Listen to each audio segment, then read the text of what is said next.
Nah, jadi seperti tadi Pak Presiden katakan, dalam waktu 150 hari, banyak sekali grande, program besar, grande yang di roll out hampir bersamaan.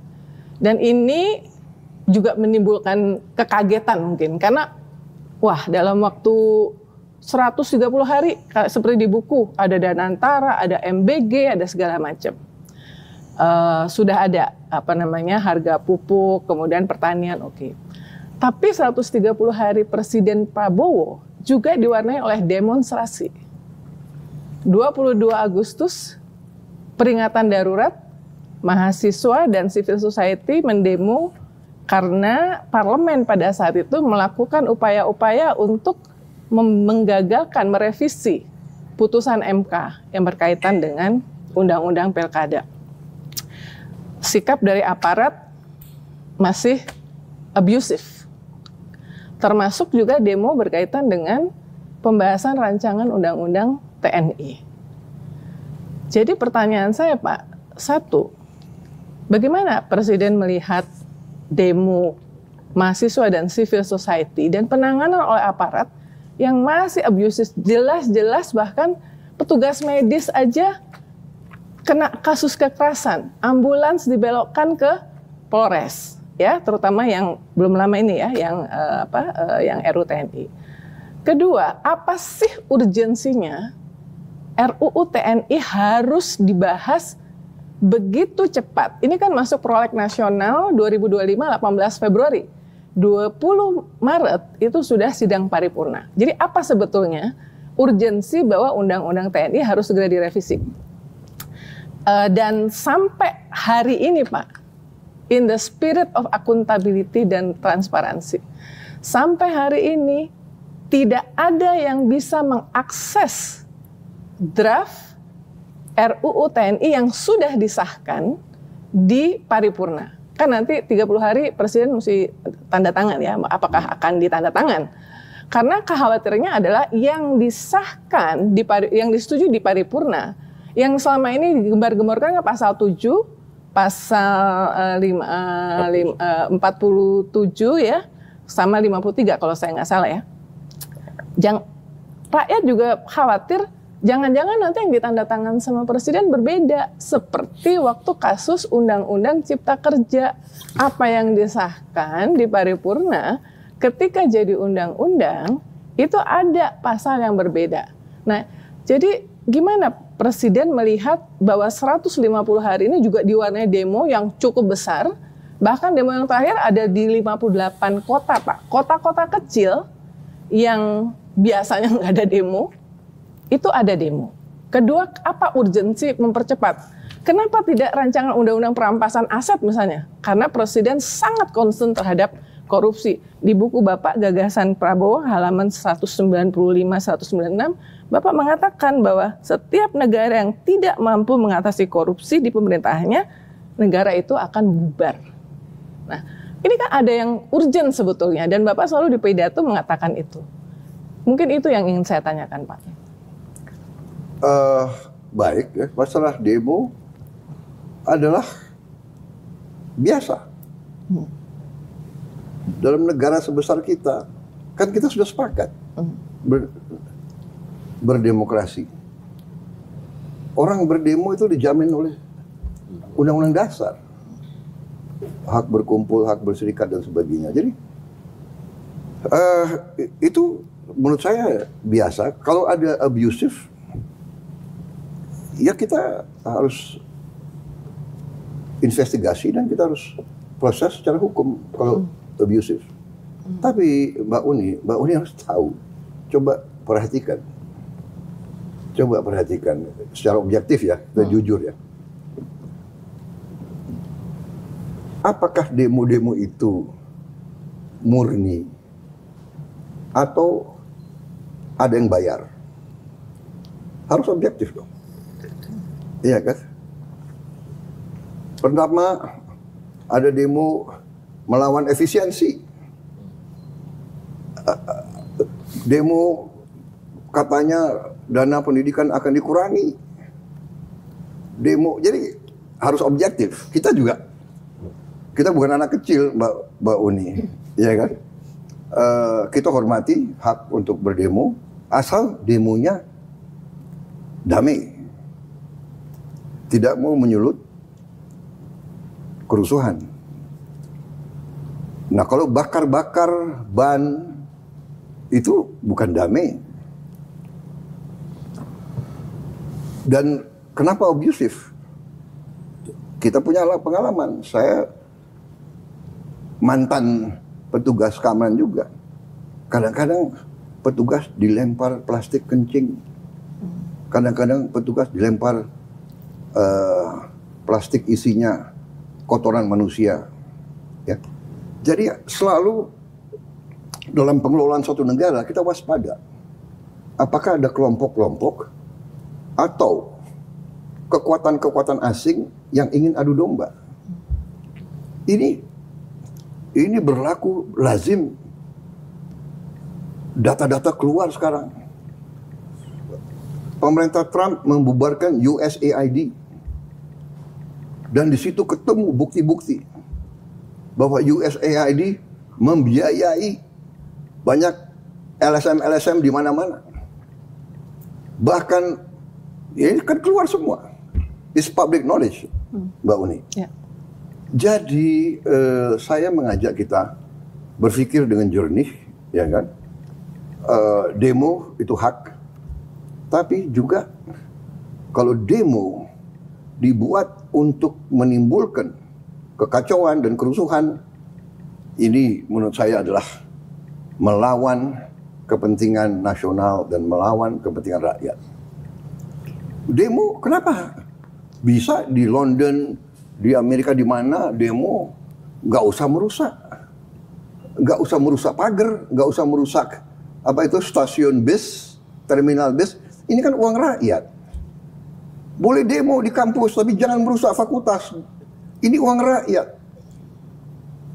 Ya, jadi dan Mbak Uni perhatikan nggak? Petugas-petugas polisi kita sekarang tidak bersenjata. Ya, jadi masalah abusif oke. Catat. Tapi dalam Mbak Uni sendiri mengatakan berapa ratus demonstrasi, berapa kasus abusif. Ya, jadi saya paham dan saya tahu setiap institusi ada yang tidak beres. Ya, organisasi yang besar, ya kan, pasti ada yang namanya manusia, namanya kadang-kadang anak muda, emosi panas dan sebagainya. Tapi nggak ada niat dari pemerintah untuk menekan, nggak ada. Untuk apa? Kita mau kerja untuk rakyat. Begitu ya, Mbak Uni. Tentang soal kenapa kok RUU TNI ini begitu dipercepat? RUU TNI dipercepat karena kita mengalami suatu fenomena dalam beberapa tahun itu. Ya, Panglima TNI 1 tahun ganti, Kasat 1 tahun ganti, karena usianya habis. Waktu dia untuk karirnya, begitu mau dipakai, usia habis. Di mana kita bisa punya suatu organisasi yang pemimpinnya ganti tiap tahun. Nah, di situ saya sebetulnya mengatakan, saya bilang, ini kalau tidak, ini berapa jenderal kita harus kita ganti sekarang. Jadi saya mohon kalau bisa, inti daripada RUU TNI ini sebetulnya hanya memperpanjang usia pensiun beberapa perwira tinggi. Gak ada niat TNI mau duifungsi lagi, come on, ya kan? Nonsense itu saya katakan, tidak ada niat TNI ya keluar dari politik. Coba buka sejarah, di mana TNI keluar dari politik dalam sekian puluh tahun, berapa? Ya, waktu kejadian duifungsi ABRI itu, ya memang Bung Karno yang ajak ABRI masuk karena kondisi Indonesia diserang, diganggu, PRI Permesta, DITI, RMS. Akhirnya Presiden waktu itu Bung Karno mengatakan darurat perang. Kita Kita jangan lihat kondisi sekarang, kita lihat kondisi tahun 50-an gitu. Iya kan? Saya masih ingat, saya masih anak kecil. Dari Jakarta mau ke Puncak lewat Bogor, dihentikan di tengah jalan. Di jalan ke Puncak itu DI, rambut gondrong di pinggir jalan. Dihentikan. Ya mereka minta makan, minta ini. Jadi kondisi zaman berbeda-beda. Ya. Jadi menurut saya undang-undang TNI itu is a non-issue. Nggak ada niat. Semua pejabat tentara yang akan masuk jabatan-jabatan sipil pensiun dini. Hanya ada beberapa lembaga yang memang diizinkan. 14 itu. Intelligence, bencana alam, Basarnas, dari dulu kan ini hanya mengformalkan. Kemudian apa ya katanya kejaksaan, kenapa? Ya kejaksaan ada jaksa pidana militer. Kemudian hakim agung, ada hakim agung ya kan? Kamar militer. Dan kalau dilihat semua tuh ada reasoningnya. Jadi menurut saya is non issue, itu rakyat juga tahu kok bahwa.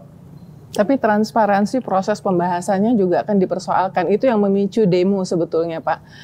Selain konten ya, selain konten yang dikhawatirkan bahwa ini kita mengarah ke militarisme, negara militarisme, ada kotor-kotor lagi kayak zaman Orde Baru. Ya sudahlah, nggak ada itu. Ya. Okay. Nggak ada. Militarisme apa, ya kan? Militarisme apa? Kenapa orang nggak ribut kalau Thailand itu kudeta berkali-kali kok? Kenapa nggak?